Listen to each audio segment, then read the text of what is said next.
Yeah, thank you to Language Curry for inviting me to be part of this amazing conversation. Um, of course, I want to talk about Sanskrit through my experiences and um, my exposure to it through the world of sound.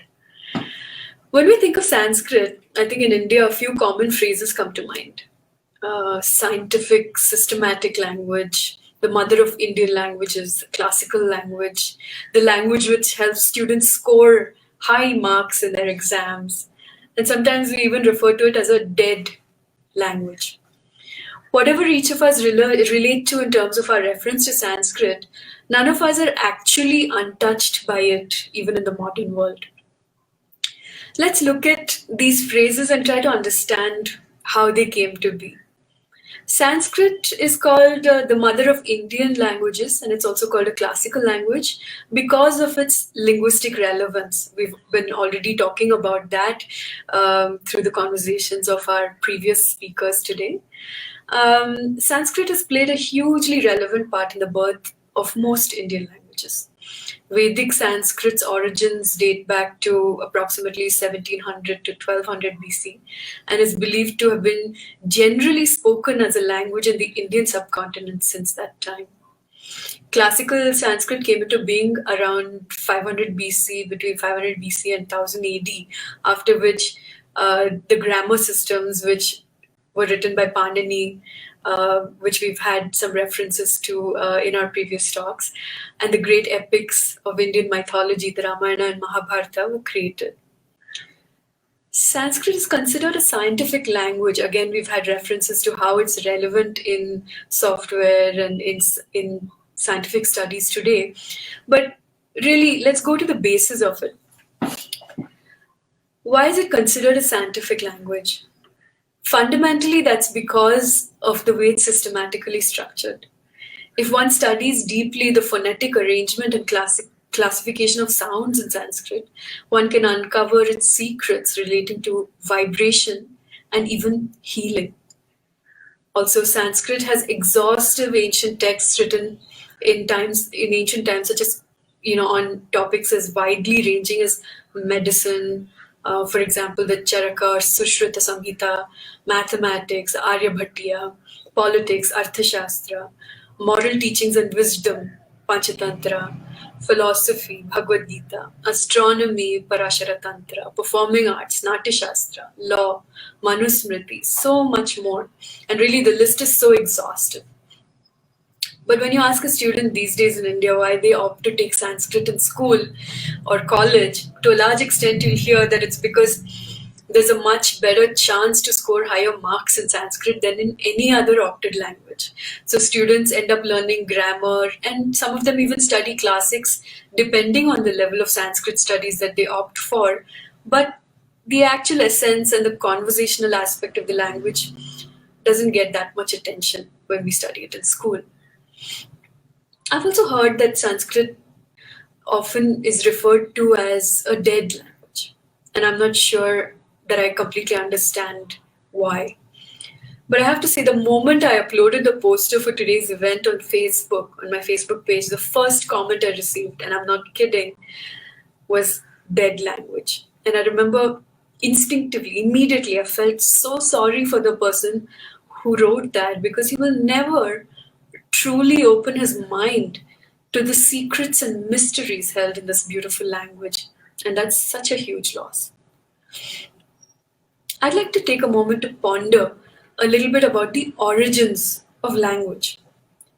Before language, or more specifically before words came into being, one can imagine that communication happened with the usage of sound. Sound is a deeply interesting topic for me. As a musician, my work too originates with sound. When I think of sound, it takes me to first the voice, our voice, and a vibration. How do we humans produce sound? With the use of our vocal cords and our body? And many of us, maybe we don't have the time to kind of think about the sounds that we can produce with our own vocal cords. And for a long time, that person was me. I didn't really correspond or correlate language to sound. Professor Sampradananda Mishra, who's going to be talking a little later in this session, or Sampad, as I often affectionately refer to him, talks with great passion about the correlation between Sanskrit sound and music in his wonderfully put together annual course called Spandana, which he hosts at the Sri Aurobindo Society. I've been to one of those, and it has truly changed my life. Here's a simple explanation of what I have come to understand. What is sound? Sound is everything. Sound is vibration. Vibration creates pressure. Pressure creates force, which makes matter move. And this movement of matter creates energy. And everything around us is basically a flow or a movement of energy. When we look at creation, it can be said that sound was the first most potent force just following the Big Bang.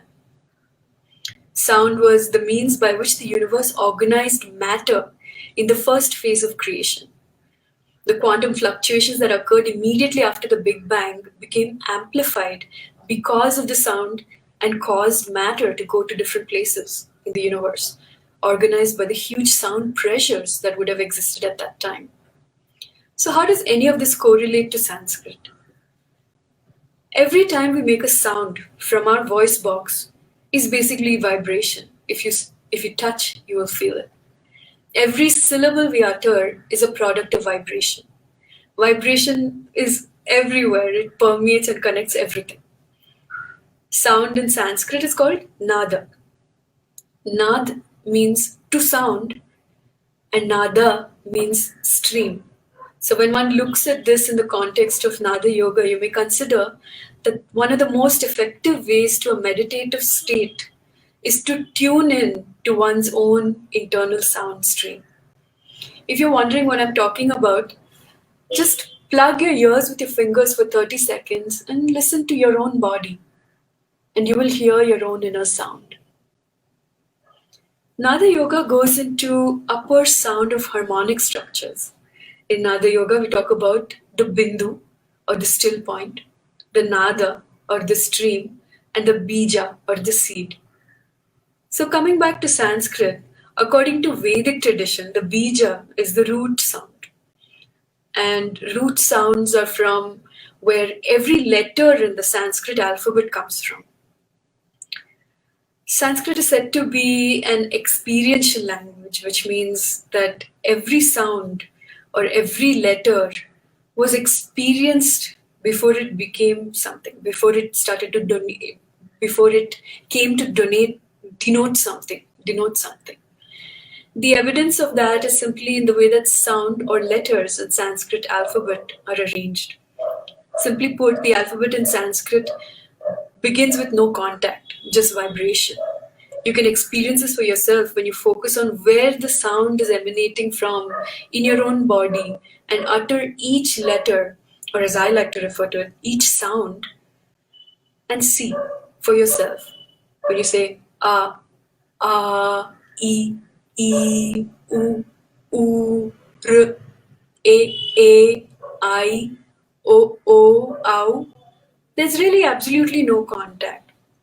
Even when you look at the anuswara, which is a nasal sound, or the visarga, there's no contact. Consonants then are divided again by where their sound emanates from. The guttural or the kantha, the kavarga, palatal or the talu or chavarga, cerebral or murdha or the tavarga, dental or danta or the tavarga, and the labial, oshtya or pavarga. This is followed by semi-vowels, yaralava, sibilants, shashasa, and so on. But when I sat in my Sanskrit language class, when I was in school and college, thoughts of physics and physiology of sound and its correlation to language were really very far from my mind. But in this moment now, looking back and experiencing all of these things, I seem to be able to see this correlation a lot more clearly. I can put all this into many words, but the easiest way to understand this correlation of sound and alphabet is actually by saying, trying, experiencing, experiential language. The magic of the language really comes into light when we understand that each word that we construct is split into syllables, and most of these syllables themselves are root sounds, which through experience have come to denote something just by the nature of their sound. Let's take the most well-known of all Sanskrit sounds, Om. Many of you already know that Om can be split into 3 syllables, A, U, and Ma. It's a perfectly circular sound and has all harmonics contained within it. In yogic practice, A is the sound that correlates with the Vishuddhi chakra or the throat chakra. U is the sound that correlates with the Swadhisthana chakra or the sacral chakra. And Ma is the sound which correlates with the Mooladhara or the root chakra. The A and U sounds emanate with no contact, and the Ma sound completes the circular nature of it with contact at the lips. If we study deeper, there's a deeper correlation between breath, sound, rhythm, language, and music. Without breath, we cannot create that vibration, and in turn, we cannot create sound. Just take a deep breath and say Ah, and you will experience that vibration. And then on the contrary, try saying Ah without taking a deep breath. Are you able to create the same kind of vibration? No. When we're chanting, do we think of pattern, sound, and breath, or does it all just come together?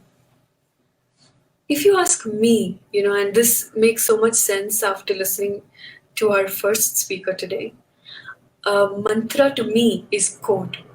It's a formula which encapsulates a code of vibration and breath. This code tells us when to chant certain syllables which are related to different parts of our body, our chakras, and when to take a pause. This brings me again broadly to talk about the concept of chandas.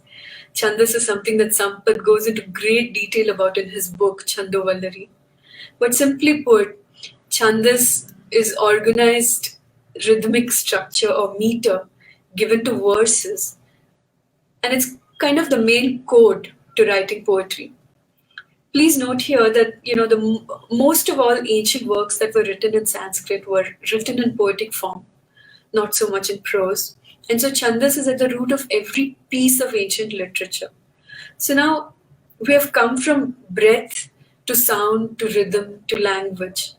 Works when written with a rhythmic meter in mind lend themselves very naturally to music.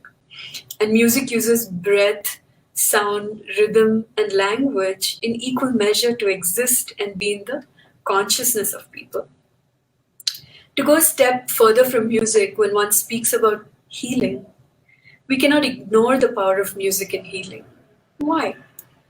When you look at this progression from breath to sound to rhythm to music, when the addition of chanting texts written to rhythmic meter studied to cause you to breathe in a particular pattern by the use of short and long syllables and pauses, a lot of great mysteries that are contained in Sanskrit are revealed.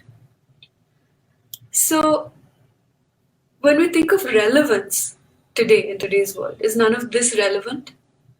Is Sanskrit really a dead language, especially when we study it deeply? In my mind, it's quite the contrary. It has never been more relevant than in this particular moment in time. So it brings me to leave you with a question. Is Sanskrit relevant only as literature? Or is it actually science disguised as literature to be more accessible in a simple and attractive way to us? Thank you.